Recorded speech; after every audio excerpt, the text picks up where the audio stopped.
तो दोस्तों, एक और नया दिन और मैं बलजीत परमार हाजिर हूँ एक नई कहानी, एक नया किस्सा लेकर। बात कर रहे थे पिछले कुछ दिनों से अमर नायक और उसकी बापट कंपनी की। उसी कड़ी में एक बहुत ही इंटरेस्टिंग किस्सा आज आपको सुनाने जा रहे हैं, और वो किस्सा है प्रमोद शिंदे का। अगर किसी को पूछा जाए कि पर अमर नायक के चार खास पिलर कौन थे, उसकी पूरे साम्राज्य के चार बड़े स्तंभ कौन थे, उनमें से एक नाम प्रमोद शिंदे का जरूर आएगा। भले ही उसके नाम पे इतने क्रिमिनल केसेस रजिस्टर्ड ना हों, भले ही उसको कभी पुलिस ने इतनी बेकरारी से ढूंढा ना हो, और भले ही उसका कभी एनकाउंटर ना हुआ हो, लेकिन जितनी बड़ी भूमिका इस आदमी ने अमर नायक का गैंग बढ़ाने में, उसको उभारने में, उसको सुधारने में और उसको चलाने में, जितना बड़ा योगदान इस आदमी ने अपने दोस्त के साथ मिलकर किया, वो शायद 2 या 3 और लोगों ने ही किया।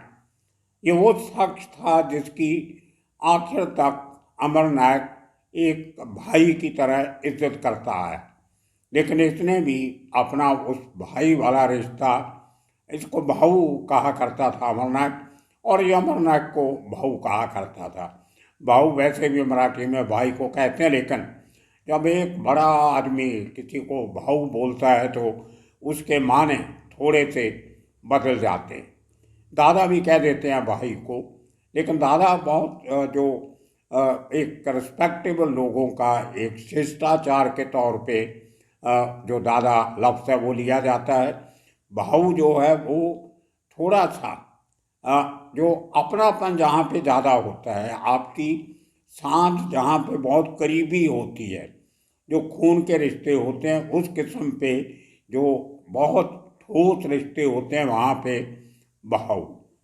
दादा जो है वो दूसरे के भाई को भी दादा बोला जा सकता है। अब इस तरीके से थोड़ा सा एक महीन सा फर्क है भाऊ में और दादा में। दादा थोड़ा कस्टमरी है, भाऊ जो है वो रिश्ते वाला है। तो ठीक है, चलते हैं आगे, बढ़ाते हैं ये 2 भाइयों की बात को।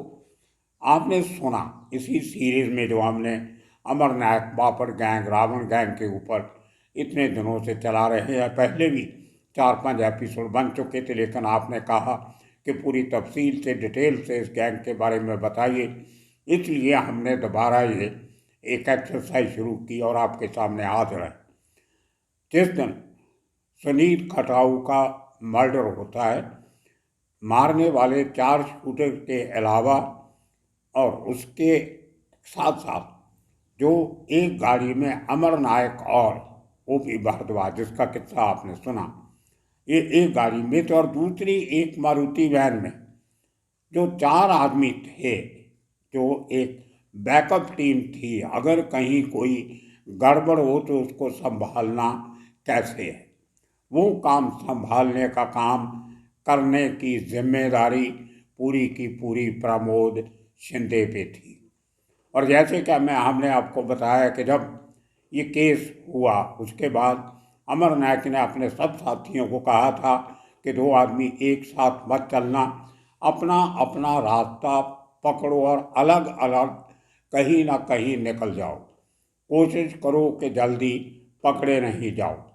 उसी चक्कर में प्रमोद शिंदे भी अलग हो जाता है, अपने उस भाई जैसे दोस्त थे या दोस्त जैसे भाई से भी अलग हो जाता है, जिसका नाम था अमर नायक। क्योंकि ये हुक्म था, अगर अमर नायक खुद दूसरों को कहता है अलग रहना और खुद अपने साथ 4 आदमी लेके रहता है, तो वो उसको अच्छा नहीं लगता था। बहुत सी ट्रेट्स है जो उसके करेक्टर की जो भावनाएं उभर के आती हैं, वो बाकी गैंगस्टर से बहुत अजीब हैं। उनका जिक्र भी करेंगे अगर इस सीरीज में समय मिला, या बाद में कहीं फिर करेंगे, लेकिन वो भी बहुत इम्पॉर्टेंट है कि अमर नायक बजाते खुद किस किस्म के करेक्टर का इंसान था। वो अपने आप में एक दिलचस्प किस्सा होगा। खैर, अब जानना चाहेंगे आप कि ये प्रमोद शिंदे है कौन। अंडरवर्ल्ड में अफवाहों का बाजार बहुत गर्म रहता है। मैंने जब कुछ पुराने लोगों से बात करने की कोशिश की तो कुछ लोगों ने, कुछ एक दो ने नहीं, उससे ज़्यादा लोगों ने ये कहा कि प्रमोद शिंदे का नाम भली कहीं बड़े रूप से नहीं लिया गया, लेकिन उसने कोई 60-70 मर्डर जरूर किए होंगे। अब ये कोई छोटा नंबर नहीं होता, ये अफवाह भी हो सकती है। जितना वो अमर नायक का करीबी था, काम तो किए होंगे, जरूर किए होंगे, लेकिन बहुत बार ऐसा होता है कि काम कोई और करता है और पकड़वा किसी और को दिया जाता है, जिनको हम डमीज कहते हैं, ताकि अपने जो मेन शूटर्स हैं, मेन आदमी हैं, उनको बचा के रखा जाए और डमीज को थोड़े बहुत पैसे दे के उनको खड़ा किया जाए, हाजिर करवा दिया जाए और कानून की खाना पूर्ति जो है वो पूरी कर दी जाए। तो बड़ा नंबर है, लेकिन चलो कुछ ना कुछ तो किया होगा जो इतना बड़ा नाम बना। अब उसकी कहानी कैसे शुरू होती है वो बहुत इंटरेस्टिंग है, वो आपको सुनाते।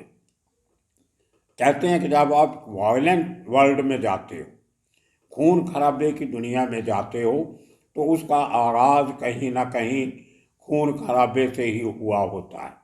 कुछ इसी किस्म की बात प्रमोद शिंदे के साथ थी। ये उसी एरिया का रहने वाला था जिस एरिया में अमर नायक और उसका भाई अश्व नायक और उसके जो बाकी साथी थे रहते थे। डलाई रोड अगड़ीपाड़ा के कॉर्नर पे जो 144 टेनेमेंट है, उसमें उसके नज़दीक ही प्रमोद शिंदे की पुरानी एक इमारत थी, जो म्यूनसिपैलिटी की इमारत थी, और 144 टेनेमेंट में अमर नायक और उसके साथी रहते थे। तो काफ़ी सारे फ्लैट इनके थे और बहुत से जो दूसरे थे वो भी तकरीबन इनके साथ ही मिले हुए, जुड़े हुए थे, संगी साथी थे। तो इनकी मुलाकातें अक्सर होती रहती थी। लेकिन तब तक प्रमोद शिंदे ने जुर्म की दुनिया में कदम नहीं रखा था। सिर्फ एक पड़ोसी होने के नाते, एक गैंग का सरगना होने के नाते प्रमोद शिंदे अमर नायक को मिला करता था और उसके एक घर जैसा ही एक मेंबर था, लेकिन किसी उसकी काम में गतिविधि में इन्वॉल्व नहीं था। अचानक वो बिल्डिंग जिसमें प्रमोद शिंदे और उसकी फैमिली रहती थी वो गिर जाती है, डिमोलिश, एकदम पूरी तहस नहस हो जाती है। तो सरकार पूरे लोगों को, जो और भी इनके साथी उस बिल्डिंग में रहते थे, उनको एक ट्रांजिट एकोमोडेशन देती है भांडुप में।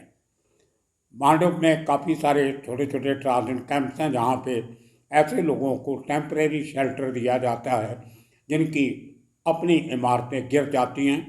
जब तक वो दोबारा नहीं बनती तो सरकार अपने खर्चे से इनके रहने का बंदोबस्त करती है। ऐसा सबसे बड़ा ट्रांजिट कैंप जो मुंबई में था वो प्रतीक्षा नगर था। प्रतीक्षा नगर लिटरल ट्रांसलेशन है ट्रांजिट ट्रांजिट कैंप की मराठी बोली में। तो आजकल तो प्रतीक्षा नगर जो है वो एक तरीके से पॉश इलाका बनता जा रहा है, और मेरी जो रिहाइश है मुंबई में वो भी प्रतीक्षा नगर में है। वही प्रतीक्षा नगर जहाँ से माया ढोलस निकल के आया, माया शेलार निकल के आया, और बहुत से लोग, वो भी बात करेंगे आपसे एक दिन। खैर, तो इसी किस्म के एक प्रतीक्षा नगर भांडुप में प्रमोद शिंदे और उसकी फैमिली को रहने को एक छोटा सा कमरा मकान दिया गया। वहाँ पे लोग नए थे, जान पहचान थी नहीं, कोई किसी जात का, कोई किसी स्टेट का, कोई कहीं का, कोई एक माइनॉरिटी मेजॉरिटी का मतलब ही नहीं था। सब के सब लोग बेघर होके उजड़ के आए थे, टेम्परेरी शेल्टर मिला हुआ था, अंदर से भी दुखी बाहर से भी दुखी, टेम्पर हाई रहते थे, छोटी छोटी बात पे झगड़ा लड़ाई होती थी और उसमें कई बार हथियार भी चल जाते थे। इसीलिए जितने ट्रांजिट सेंटर्स मुंबई में थे वो अपने ज़माने में बहुत बड़े क्राइम के सेंटर बने। वो भी अपने आप में एक कहानी है। वही इसी किस्म का कुछ प्रमोद शिंदे के साथ भी होता है। जहाँ पे इनको घर मिला उसके साथ एक छोटा सा खाली कंपाउंड था, उसमें एक छोटा सा झाड़ था, पेड़ था। उसके नीचे उस मोहल्ले के लोग बैठ के कैरम खेला करते थे। तो 4 आदमी कैरम खेल रहे हैं, 2-2 की टीम बन जाती थी, जीत हार का सवाल होता था और उस पर छोटा मोटा स्टेक भी लगता था जिसको हम जुआ कह देते हैं, लेकिन बड़ा अमाउंट नहीं होता। अब प्रमोद और इसका भाई, ये दोनों उस दूसरे एक 2 दोस्तों के साथ जो पहले से वहाँ रहते थे उनके साथ वो कैरम खेलने लग जाते। इनको ये पता नहीं था कि वो लोग, जिनको ये अच्छी तरह अभी जानते भी नहीं हैं, वो बहुत खूंखार किस्म के अपराधी रह चुके हैं या थे तभी भी। कहा यह जाता है कि उनका तो अलग, उनका वास्ता उस इलाके के सबसे बड़े सरगना खेम बहादुर थापा से था, केटी थापा जिसको कहते हैं, उस गैंग के साथ जुड़े हुए थे। लेकिन ये बात प्रमोद शिंदे और उसके भाई को पता नहीं थी। और कैरम खेलते खेलते वो दूसरे जो 2 आदमी थे, थापा गैंग के आदमी जुड़े हुए, उन लोगों ने बियर वगैरह पीना शुरू कर दिया। और दूसरी तरफ ये दोनों भाई, प्रमोद और इसका भाई, ये अपना कैरम खेलते रहे। और कुछ ऐसा हुआ कि 3-4 सेट थे जो बाजियाँ थी, गेम्स थी, वो प्रमोद और उसका भाई जीत गए। और ये छोटे से उस लकड़ी के टेबल पे चल रही एक खेल, टाइम पास की गेम, उसमें तल्खी शुरू हो जाती। वो लोग कुछ बियर के नशे में थे, कुछ थापा का आदमी होने का नशा था, और कुछ पहले से इस किस्म के काम कर चुके थे, हिम्मत दलेरी हौसला था।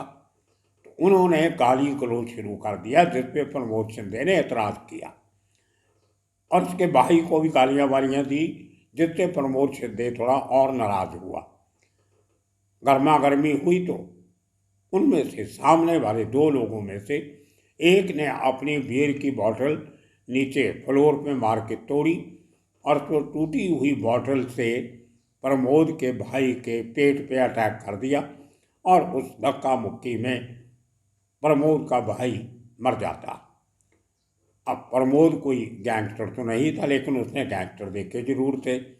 उसको ये भी नहीं लग रहा था कि मैं करूं तो क्या करूं, अकेला आदमी रह गया, घर में एक माँ साथ में रहती थी, भाई मर गया। लेकिन इसकी माँ बहुत डर गई इस हादसे के बाद। प्रमोद शिंदे बदला लेना चाहता था, लेकिन माँ ने कहा नहीं, एक मेरा बेटा चला गया, मैं तुम्हारी जान खतरे में नहीं डाल सकती। वो इसको लेके अपने गांव कहीं सतारा वगैरह जहाँ का इनका पुराना गांव होगा वहाँ पे लेके चली गई। लेकिन दोस्तों, प्रमोद जैसे एक शरीफ आदमी जो देखता सब कुछ था लेकिन अपने आप को इन्वॉल्व नहीं करता था किसी धंधे में, ना तो उसने 144 टेनेमेंट्स में कभी इन्वॉल्व किया, ना यहाँ कर रहा था।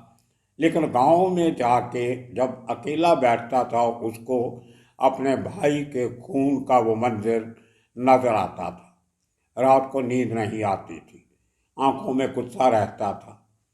और एक दिन माँ को बिना बताए कोई या कोई बहाना लगा के ये ट्रेन पकड़ के मुंबई वापस आ जाता और सीधा अमर नायक के 4थे फ्लोर वाले घर पे चला जाता। और वो काफ़ी चुपचाप, उदास, शांत, थोड़ी सी आंखों में नमी। जब अमर नायक ने देखा तो पूछा कि भाऊ क्या हुआ, इतना देर कहाँ था, तू मिला नहीं। ये बातें मुझे उन लोगों ने बताई जो उस कमरे में उस समय मौजूद थे, वो लोग आज भी हैं। तो इस आदमी ने डरते डरते कहा कि भाई ऐसे ऐसे हो गया। तो ये बात अमर नायक को बहुत बुरी लगी कि एक शरीफ आदमी के साथ इस तरह इतनी बड़ी घटना हो गई। तो उसने कहा ठीक है, कोई नहीं भाई, अभी हो गया, तुम्हारी माँ ने जो कहा है वो सही कहा है, तुम इस झंझट में मत पड़ो, कोई काम धंधा शुरू करो, अपने काम पे लग जाओ, ऐसी चीज़ों में कुछ नहीं रखा। ये सलाह किसी और ने नहीं, अमर नायक ने अपने पड़ोसी को दी थी जो कुछ समय पहले तक उसका उसी एरिया में पड़ोसी था और घर में आना जाना था। पहचान अच्छी थी, भाऊ कहते थे एक दूसरे को, ठीक। तो इस आदमी ने कहा नहीं, मैं सब कुछ छोड़ छाड़ के चला जाऊंगा, लेकिन उसके पहले मैं उस आदमी से अपने भाई के मर्डर का, मौत का बदला जरूर लूंगा। तो अमरनाथ ने पूछा, तो बताओ क्या चाहिए तुम्हें? वो हथियार चाहिए, को गोली बारूद चाहिए, क्या चाहिए? बोलता नहीं, मैं तो अमरनाथ ने ये भी कहा कि मैं अपने आदमी भेजता हूँ, तेरे साथ जाएंगे, उनको बता कौन था वो, तो ये अपने आप तेरा बदला ले लेंगे। बोलते नहीं, वो नहीं, बात नहीं, आदमी मुझे आपके चाहिए, मैं अकेला वहाँ नहीं जाना चाहता, क्योंकि वो उनका स्ट्रांग होल्ड है, और मैं अकेला जाके मरना नहीं चाहता, मुझे बदला लेना और जिंदा वापस आना है, इसलिए आदमी आपके चाहिए, लेकिन हथियार मेरा होगा, मैं अपने हथियार से लड़ूंगा, आपका हथियार नहीं चाहिए। तो अमरनाथ ने पूछा, क्या हथियार है तुम्हारे पास? बोलता, मैं 18 इंच की लेके जाऊंगा। और उसको तभी जो रामपुरी नाइफ होता था, जिसका 6 इंच का हैंडल होता था और तकरीबन 1 फुट का ब्लेड होता था, तो उसको 18 इंची कहते थे। तो वो 1.5 फुट का वो हथियार लेके मैं जाऊंगा और उससे उसका काम तमाम करूंगा। तो अमरनाथ ने कहीं उसको पूछा कि ये रिस्की मामला है, वो बड़े लोग हैं, छात्र क्रिमिनल हैं, उनके दिल खुले हुए हैं, तो किस तरीके से चाकू से उनको मारेगा उनके एरिया में जाके? तो मेरे आदमी है ना, अपने आप कर लेंगे काम, तो क्यों इतनी टेंशन ले रहा है? बोलता नहीं, वो जिस तरीके से मैंने अपने भाई के पेट में से गिरता हुआ खून देखा था और कैसे मैं उसको अपने हाथों पे उठा के हॉस्पिटल लेके गया था, मुझे उसी किस्म का नज़ारा उनको दिखाना है। और अमर नायक की उसने एक नहीं सुनी, और आखिरकार अमर अमर नायक ने अपने कुछ आदमी उसको दिए कि ठीक है भाई, तुम नहीं मानते तो ये आदमी ले जाओ, जो तुमने करना करो, लेकिन अपने लोगों को बोल दिया कि ये आदमी मरना नहीं चाहिए। अगर कहीं आपको खतरा लगे कि ये घेरा जा रहा है या इसका नुकसान हो सकता है, तो आप इसको, भले किसी को भी मारना पड़े, इसको जिंदा वापस मेरे पास आप लेके आओगे। तो देखिए, एक दोस्त के लिए इस किस्म की हिदायत अमर नायक ने करके अपने आदमी साथ में भेजे। और ये प्रमोद शिंदे बांडव के उसी इलाके में जाता है उसी समय पे, जिस समय पे उनका कैरम खेलने का वक्त होता था। और इसकी अच्छी तकदीर या उनकी बुरी तकदीर, वो दोनों शख्स बैठे किसी 2 लोगों के साथ कैरम खेल रहे थे। उस दिन भी बियर पी रहे थे, उस दिन भी सामने बैठे 2 लोगों से गाली गलौज कर रहे थे।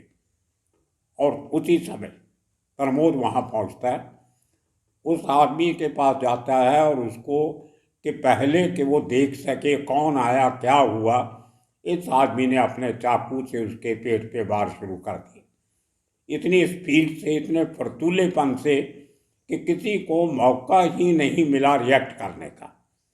और ये देख के अमर नायक के वो आदमी भी हैरान रह गए।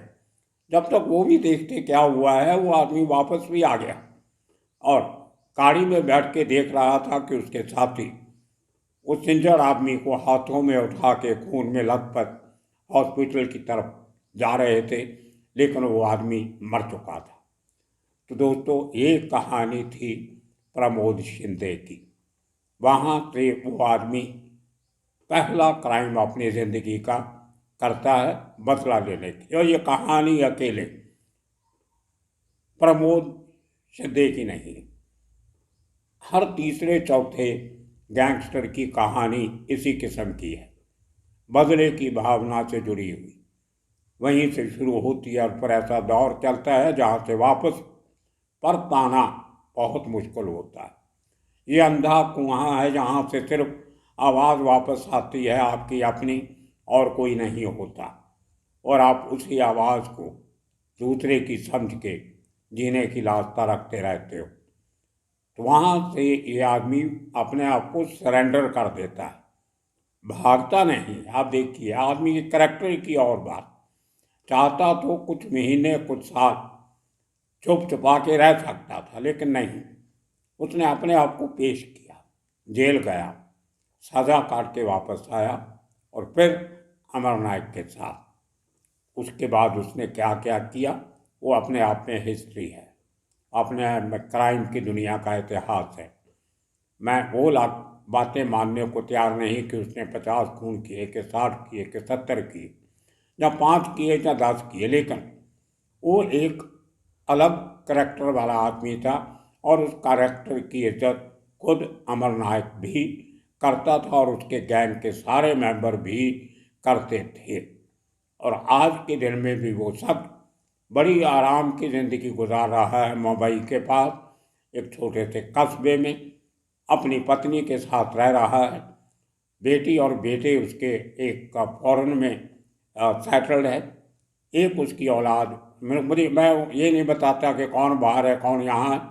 2 उसके बच्चे थे, उनमें से एक बाहर सेटल्ड है और एक हिंदुस्तान में ही कहीं बहुत अच्छी मैरिड लाइफ जी रहे हैं।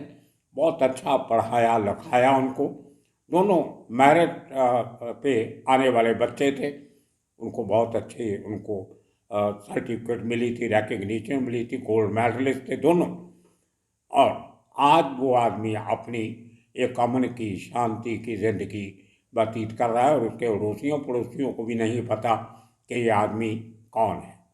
ना ही उसने उसके बाद कभी किसी किस्म का कोई क्राइम में ऐसा कुछ किया। आज वो आदमी अपने दोस्त अमर नायक के बिना अपने घर में उसकी यादों में खोया बैठा रहता है। अभी थोड़े दिन पहले मेरे एक मित्र के जो मित्र हैं, पुराने पुलिस ऑफिसर भी हैं, उन्होंने उसको मिल के आए थे। पुराने टाइम से उनकी उसके साथ दोस्ती थी। अब वो भी रिटायर हो चुके हैं और ये आदमी भी रिटायर्ड एज का है। उन्होंने मुझे ये सब किस्सा कहाँ रहता है, कहाँ घर है, कैसा घर है, सब अच्छे से उन्होंने बताया। कोई तकलीफ नहीं है उसको। तो दोस्तों, अगर आप क्राइम की दुनिया में गलती से चले भी जाते हो तो बाहर निकलने का रास्ता अगर आप चाहो तो ढूंढ भी सकते हो। जैसे मैंने कहा बहुत मुश्किल होता है, लेकिन अगर हिम्मत करो तो कोई रास्ता निकल आता है, जैसे प्रमोद शिंदे ने निकाल दिया। तो दोस्तों, आने वाले दिनों में अमर नायक और उसके गैंग के साथ, बापड़ गैंग के साथ जुड़े कितने कहानियाँ लेके फिर हाजिर होंगे। तब तक के लिए आप सबका बहुत बहुत शुक्रिया, धन्यवाद।